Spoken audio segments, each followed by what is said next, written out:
welcome to Chant today.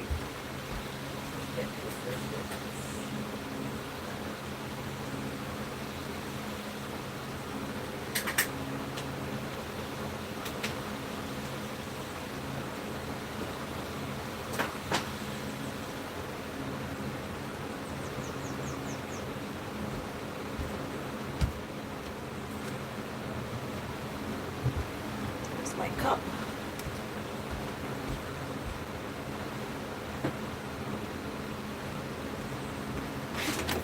Okay, let's get started.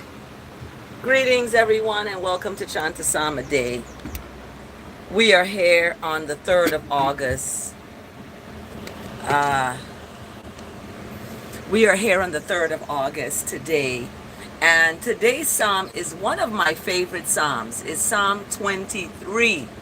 And Psalm 23 is a beautiful psalm.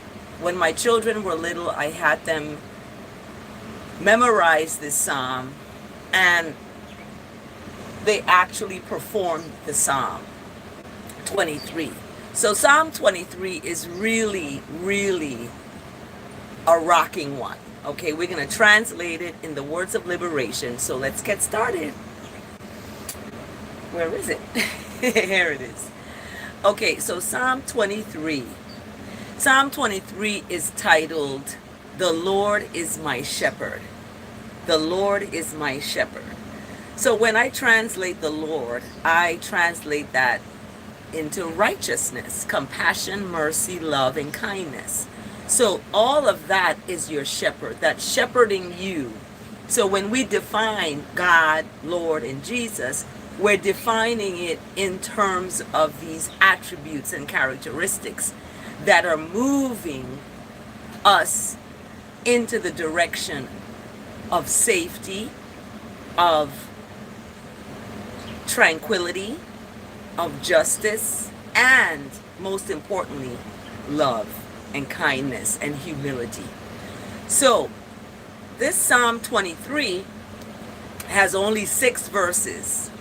So we're going to start off, interestingly enough, 6 days is how the number of days I saw my dad, because he came from St. Lucia on the 3rd of July. Today is the 3rd of August. So, and then he passed away on July 9th. So 6 days from the time he returned on July 3rd to July 9th. 6 days with him. So this psalm is 6 verses, and it starts off with, "The Lord is my shepherd, I shall not want." What does that mean? How do we translate that? Righteousness is your shepherd. That is who shepherds you. Therefore, you shall not be in any kind of want. You shouldn't want for anything, because righteousness is your shepherd. Righteousness makes you to rest in green pastures. When you translate green pastures, it's a space where there's abundance of growth. Green pastures, abundance of growth.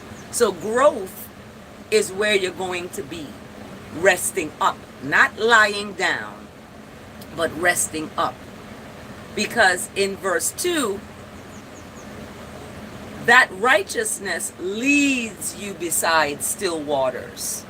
So the waters are not stormy, they're not overwhelming you, they are still. So in verse 1 and 2, we see how this righteousness is shepherding us in, and allowing us not to be in want, and making our place where we rest to be abundant. That we don't have to worry about bills, we don't have to worry about, getting evicted, we don't have to worry about anything of this world that we are responsible for. We are not have to worry about it. So verse 1 and verse 2 is about shepherding in this righteousness and it's going to result in an abundance.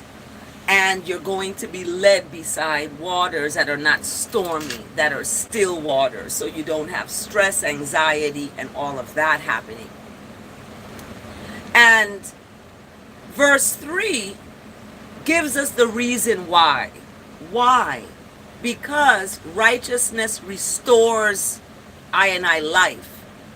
When we are in a right place, in a good place, we are restored. Our life is restored. It is fruitful. It is in abundance of what we need. We have what we need. So that restoration of I and I life leads I in these paths of righteousness for the name's sake, for righteousness' name's sake. Righteousness' name's sake, compassion, loyalty, integrity, honesty, love, kindness, mercy, compassion. These are righteousness' name's sake, okay? And verse 4. So verse 1, 2, and 3 sets us into what we need, how we need it. And verse 4 is talking about when we need it. So even though I walk through the valley of the shadow of death, okay, this is what I walk through, the valley of the shadow of death, as my dad laid lifeless on the ground. I will fear no evil, for righteousness is with I. Righteousness is rod and righteousness is staff, meaning the people of righteousness comfort I. Okay? Even when those leave me or they, cheat on me or go find someone else or whatever the case is, righteousness comforts I. It gives I a sense of I'm going to be okay, that I have no need to worry and to fear. So in verse 5, this is what righteousness is going to do. Okay? Because check it out, verse 1, 2, and 3 sets us up in terms of our shepherd. Shepherding, what is shepherding? It's the righteousness that's shepherding I and I in, right? Within I and I self, making I and I to rest in abundance of green pastures. Okay, that means that you're resting among flourishing, fruitful progress. Okay, and then what does righteousness do? Restores I and I life and leads I and I in the paths of righteousness. So verse 4 now is like, even though you're going to see death, even though that shadow of death is going to be there, people are going to pass away, you're going to lose folks, this is going to happen, don't be afraid, for righteousness is with you, and it's the rod and the staff of righteousness that comforts you. The staff meaning people of righteousness, okay? A working staff. It could be a rod, it could be a scepter, it could be,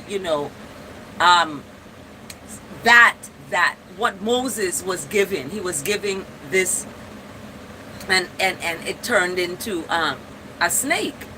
So when we look at the psalm today, it's very important that we give of ourselves in that righteousness. Okay, so verse 5 is talking about what righteousness is going to do. It's going to prepare. Righteousness is going to prepare a table before I and I, in the presence of ones who don't like you. So it's important when you're around folks and you know they don't like you. Guess what? This Psalm 23 verse 5 echoes the fact that this is going to happen. Righteousness is going to prepare a table before I and I in the presence of I and I enemies. And righteousness is what anoints I and I head with oil. I and I cup runs over, overflows.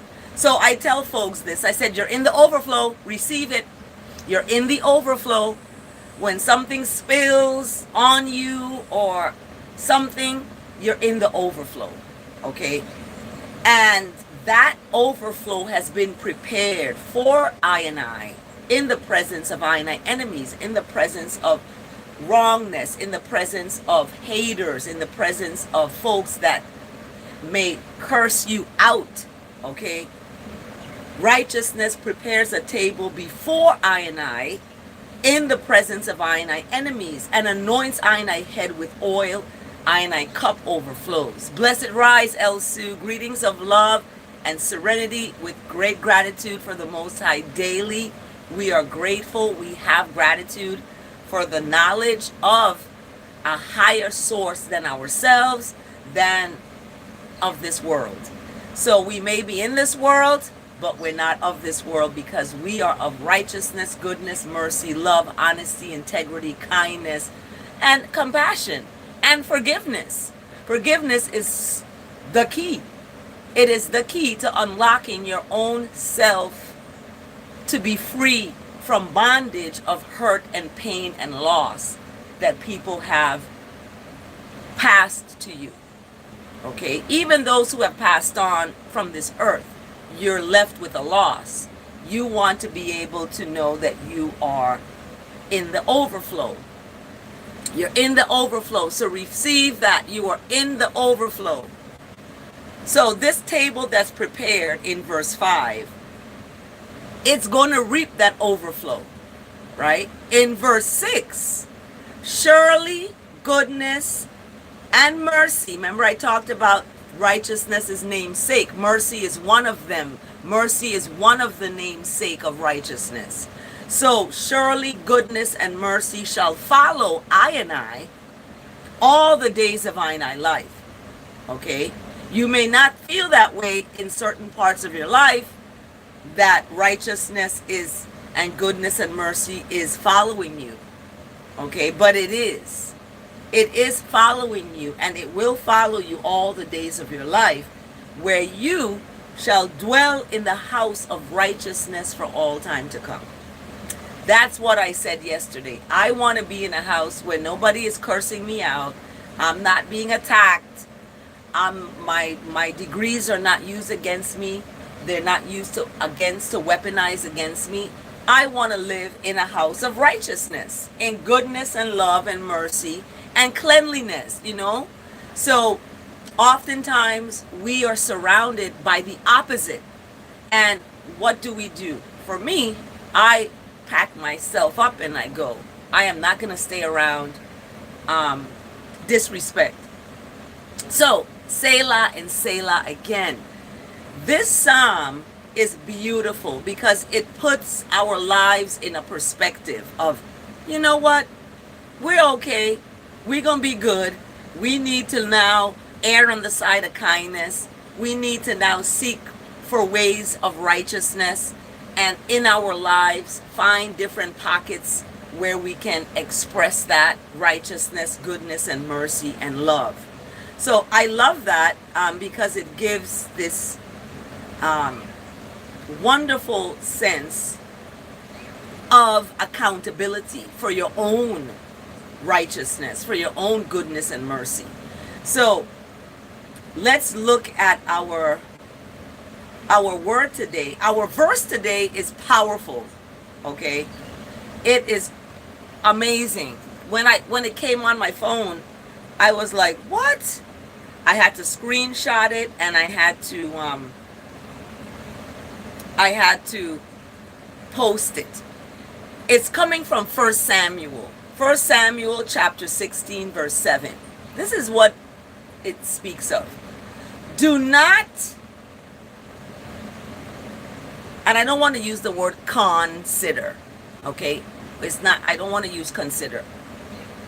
Do not be aware of people's appearance or people's height. For I have rejected people's appearance and people's height. The Lord, righteousness, does not look at the things people look at. Okay? People look at the outward appearance. Okay? You see, I got my lipstick, I got my They look at the outward appearance. But righteousness looks at the heart. At the heart. What is inside that heart? You cannot hide what's in there from righteousness. You can fake it till you make it, but then your true self is going to come out. So what is 1 Samuel talking about? 1 Samuel is talking about materialistic. He's talking about superficial, because 1,000 days to righteousness, to the Most High, is like one day. One day to I and I is like 1,000 days to the Most High of righteousness. So we have to look inside of our heart and fix that. Make that, work on that, invest in that, give to that. When our heart is broken, the only heartbroken healer is righteousness. And that is what we have to seek. We have to go look for that. Okay? When someone breaks your heart or they hurt you, you don't hurt them back. Send them flowers. Send them a gift. Send them a thank you. Send them a goodwill, send them something of kindness. Okay? Because it is important for your heart to be healed. You have to give to the person that hurt that heart. Maybe a nice, gift or something to say thank you. Even though my heart, you broke it, I am still going to put it back together by giving you this kindness. Okay? Showing that kindness. So this Psalm 23 is so related to 1 Samuel chapter 16 verse 7. Because 1 Samuel chapter 16 verse 7 is literally talking about looking at your own righteousness that's within your heart. And that is what the Psalm is speaking of in Psalm 23. That we have to know that righteousness is our shepherd. We shall not be for any wanting. Righteousness makes us to rest in good places and restores our life. And even, our cup is overflowing with abundance. Some people making $100,000 a month.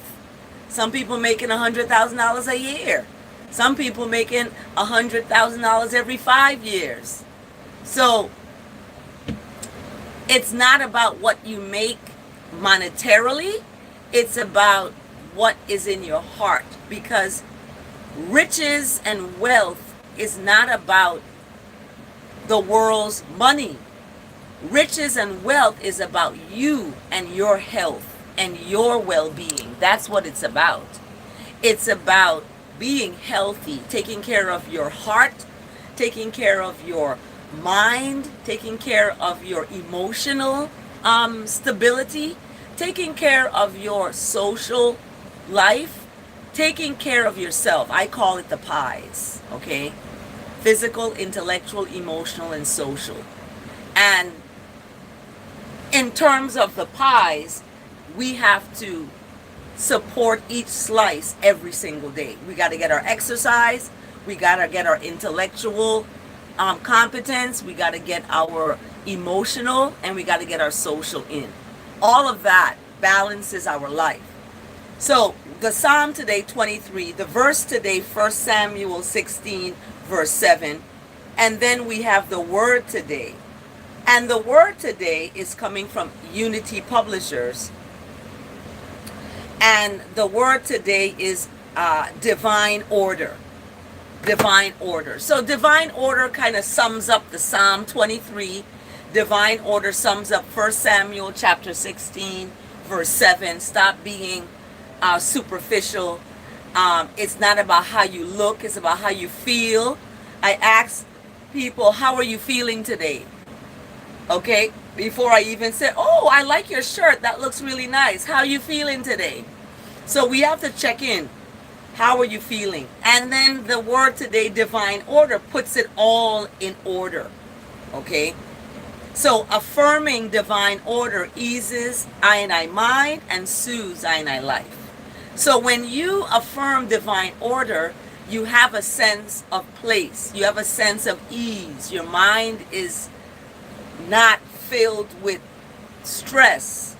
Your life is soothed because things are in divine order. Your life is in there, divine order.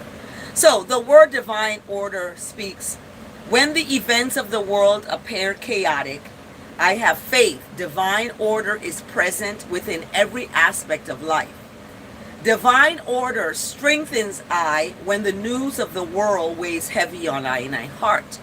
This is what happens to me. There's war, people fighting, children and families are getting, being collateral damage in the wars.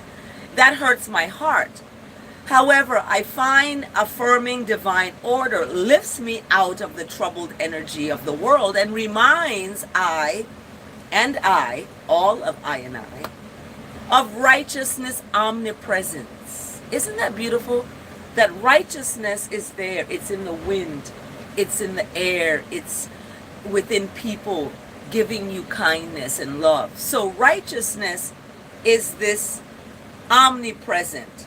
And divine order lifts I and I out of troubled energy of the world and reminds I that there is this divine, righteous omnipresence.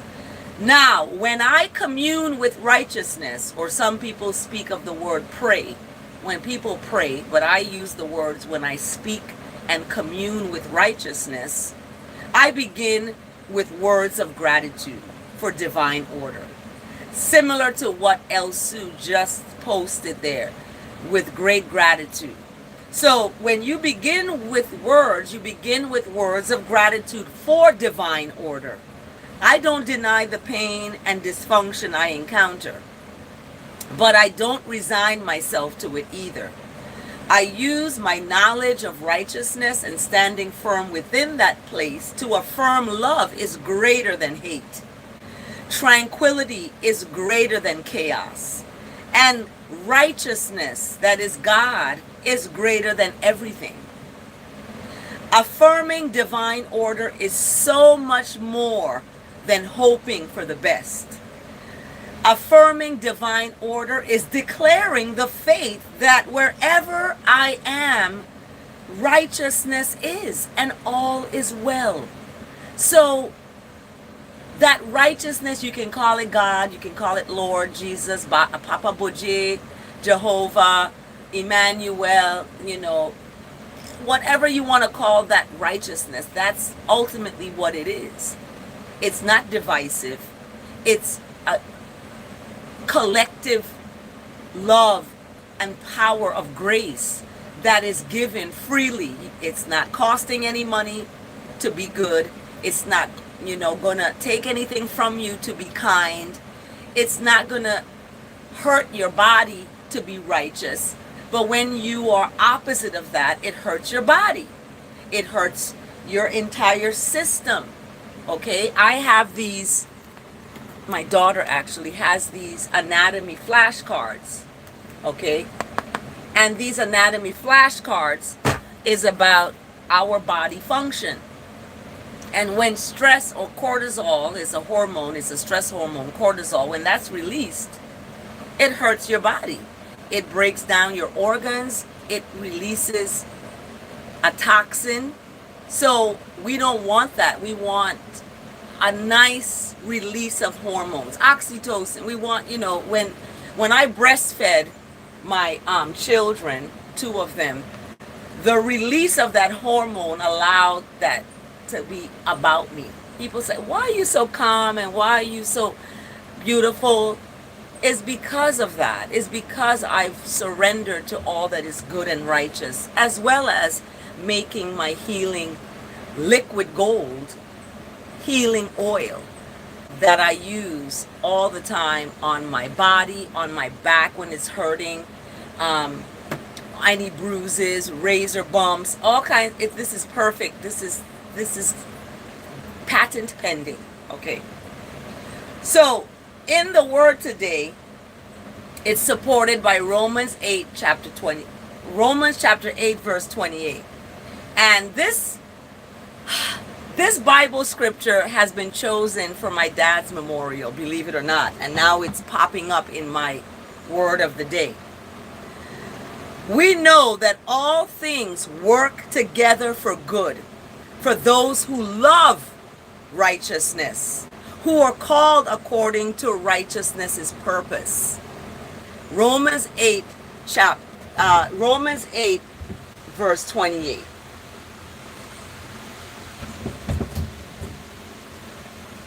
Romans 8 verse 28. Okay? Powerful, beautiful, and very omnipresent. Okay?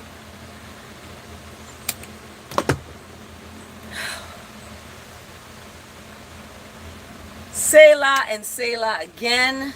I am thankful. I am grateful with gratitude for the psalm today. That is Psalm 23. Check it out. It's at your local Bible, in your local Bible bookstore. Get it now, Psalm 23. Put it on your wall. Get a big poster of Psalm 23. Remember to translate God, Lord, and Jesus into righteousness, mercy, compassion, forgiveness, long suffering, and it'll pop some meaning to you. Okay?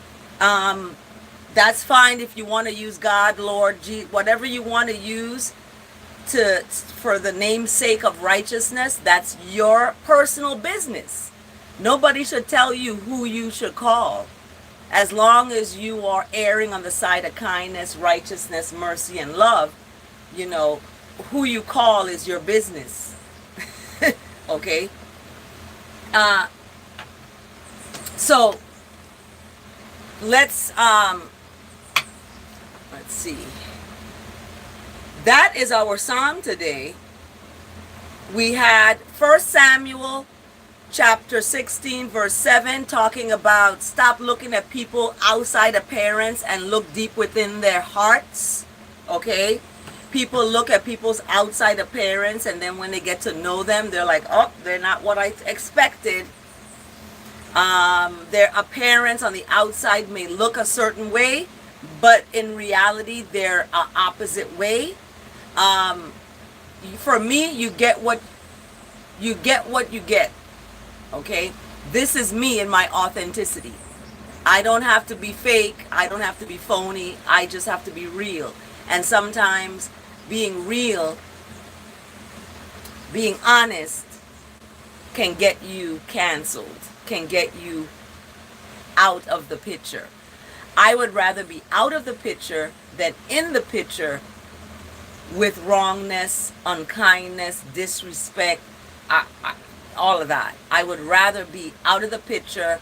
I would rather be an outcast. I would rather be by myself. I would rather be alone than to be surrounded by hate, discriminate,